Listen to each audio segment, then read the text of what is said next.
What's up gang, welcome to my video. Hari ni aku nak kongsi sikit antara movie. Bukan movie lah, aku tak minat movie.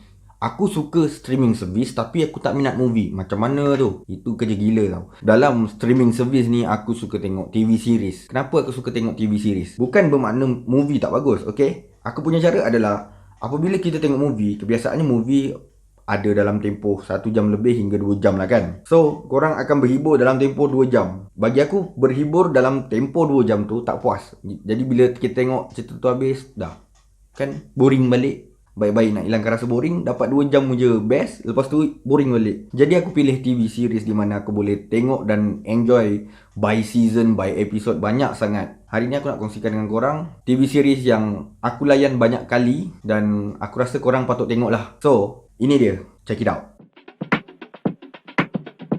TV series yang pertama adalah Vampire Diaries. Okay, Vampire Diaries ni cerita pasal vampire lah. Vampire bercinta dengan vampire. Lepas tu dia orang punya perjalanan hidup dia orang punya keluarga macam mana, sejarah dia orang, bergaduh sini, bergaduh sana, yang mana jahat, yang mana baik. Dia ada drama, dia ada action, dia ada horror. Dia banyak genre lah dalam satu TV series ni.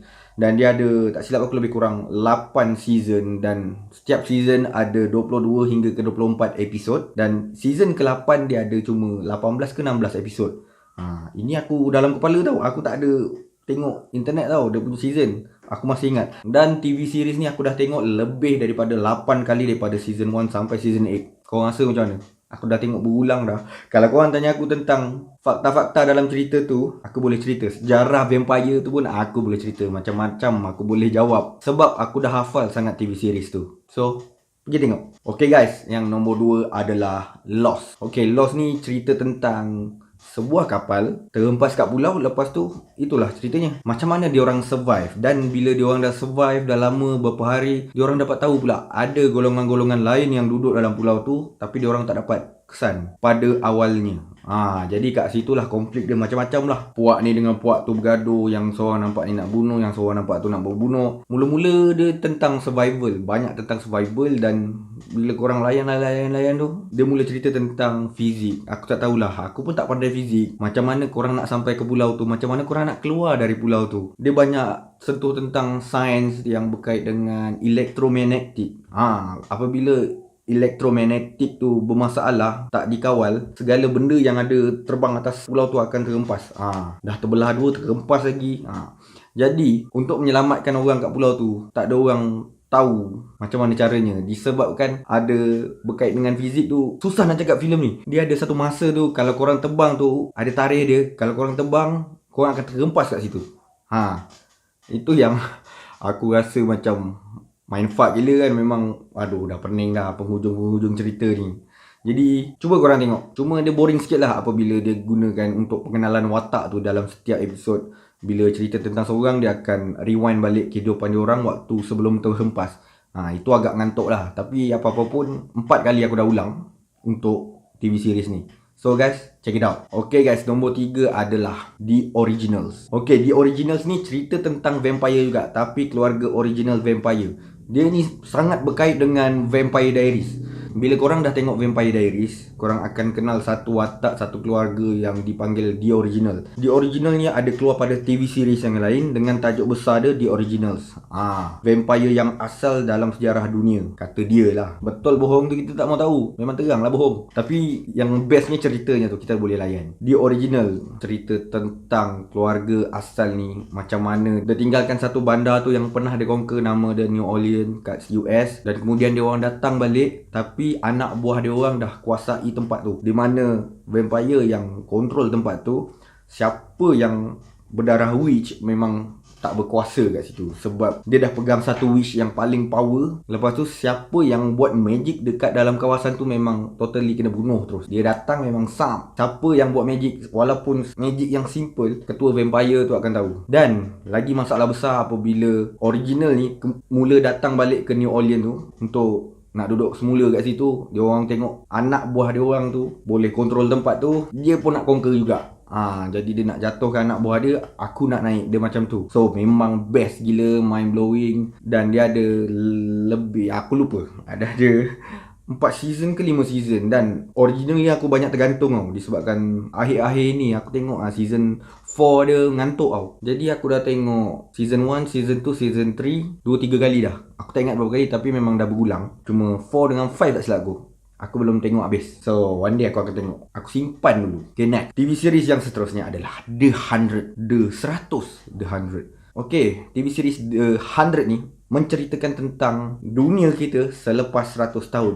Di mana bumi waktu tu dah ada orang kata radiation yang bunuh semua umat manusia dalam bumi, tapi ada balance, ada bilangan manusia yang masih survive dalam space. Dia duduk kat kapal angkasa yang dipanggil Ark ataupun Arcadia. Dia ada lebih 500 orang kat situ, dan apa yang menariknya adalah dia menghantar 100 banduan dia ke bumi. Disebabkan dua sebab. Nak tengok bumi tu boleh survive atau tidak waktu sekarang ni. Yang kedua adalah nak kurangkan penggunaan oksigen dalam kapal angkasa diorang tu. Sebab diorang ada masalah daripada segi penghasilan oksigen tu. Apa masalah tu aku lupa. Tapi disebabkan masalah tu dia nak kurangkan populasi. Tapi apa yang menarik cerita ni, dia ada orang kata political punya value. Lepas tu dia orang punya hukuman. Macam kalau kau dah kahwin, kau dengan wife kau dah dapat satu anak. Bila kau dapat lagi satu anak, jadi dah 4 orang dalam satu keluarga. Jadi salah seorang dalam keluarga korang akan kena float ataupun kena buang ke angkasa, mati macam tu je. Jadi dalam cerita ni dia orang kena berjaga-jaga. Jangan sampai ada pertambahan populasi, ada yang beranak, ada yang pregnant, memang masalah. Buat silap sikit je memang kena float, buang kat angkasa. Tapi dia ada dua umur, iaitu 18 tahun ke atas. Siapa yang buat masalah, siapa yang langgar undang-undang, memang kena float, buang ke angkasa. Tapi yang bawah 18 tu akan jadi banduan. Jadi banduan-banduan yang aku cakap tadi 100 orang tu yang dihantar ke bumi untuk tengok bumi boleh survive. Permulaan survive dia orang dalam bumi tu yang best. Okay, dia dah keluar sampai season 5. Season 5, dan aku dah tengok 3 kali ulang whole season sampai season 4. Dan apabila keluar season 5 tu, aku lupa tahu season 1, season 2 macam mana jalan cerita dia kan. Ada poin-poin yang aku lupa, ada part-part aku lupa. Aku ulang balik, masuk kali keempat, dan aku habiskan sampai season 5. Aku dengar cerita ada sambungan lagi. Aku tak sabar nak tunggu next season. Korang kena tengok movie ni, TV series ni. Okay, next. Ini adalah TV series yang aku panggil special shout out, Money Heist. One of the best film bagi aku selama aku tengok ni. Dan Money Heist ni adalah TV series yang terakhir aku nak cerita. Ada lagi banyak, tapi aku tak nak cerita habis. Kalau tak, memang setengah jam video ni. Okay, untuk cerita Money Heist ni, cerita tentang rompak bank. Simple je. Dia bukan bank lah. Aku tak tahu nama tempat tu apa, aku lupa. Dan untuk TV series ni aku baru tengok sekali. Dia ada 4 season, tapi dia tak panggil season, dia panggil part. Episod 1, episod 2, episod 3. Okay, dia pecah 2. Season 1, season 2, season 3, season 4. Season 1 dengan season 2 dia rompak satu tempat yang ada tempat pencetakan duit.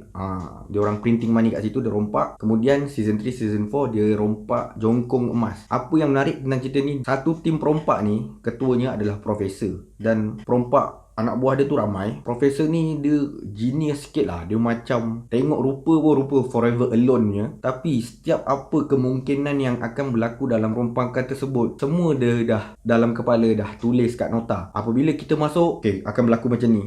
Dia dah standby nak kena buat apa. Itu yang best tu. Dan untuk season 1, season 2, perjalanan cerita ni dia agak lambat sebab dia nak kenalkan korang dengan watak-watak, nak keep in touch dengan setiap watak yang ada. Tapi bagi aku still best lah season 1, season 2. Kemudian untuk season 3, season 4, dia tergantung. Dia ada lagi satu season akan keluar pada tahun ni, tapi aku tak tahu bila. Season 3, season 4 tentang rompak jongkong emas dan full of action. Benda-benda yang mind blowing. Macam mana dia nak rompak emas, masuk je tempat save emas tu, dia punya bilik kebal terus banjir. Macam mana dia orang nak hadapi benda tu. Macam aku cakap tadi, setiap apa yang berlaku, kemungkinan yang akan berlaku, semua dah ada dalam kepala profesor tu. Itu yang menarik. Cerita ni dia Spanyol. Tak silap aku dia Spain punya cerita. Bila korang tengok tu dia dubbing tau. Maknanya suara latar bahasa Inggeris lah. Lepas tu tajuk asal dia La Casa de Papel. La Casa de Papel, di Papel. Aku tak tahulah bahasa Spain dia. So bahasa official untuk satu dunia punya tontonan adalah Money Heist. One of the most best TV series bagi aku. So korang kena tengok ni, layan je. confirm puas hati punya. So guys, itu saja perkongsian aku untuk TV series yang ada dalam streaming service. Tapi tak semua yang masih ada dalam streaming service di kuartiri dah padam. Dia ada tempoh tau. Kalau kat Netflix ke apa ke kan, mungkin ada tempoh. Kalau tak ada, nasib lah. Tapi kalau ada, korang memang luck. So guys, korang boleh tengok TV series yang aku kongsikan ni. Aku rasa confirm best punya. Aku rasa lah. Jadi gang, korang suka tengok TV series apa, korang kongsikan di ruangan komen di bawah. Kalau best, aku nak tengok. Consider to subscribe, like kalau suka, share kalau berguna. See you guys on my next video. Bye.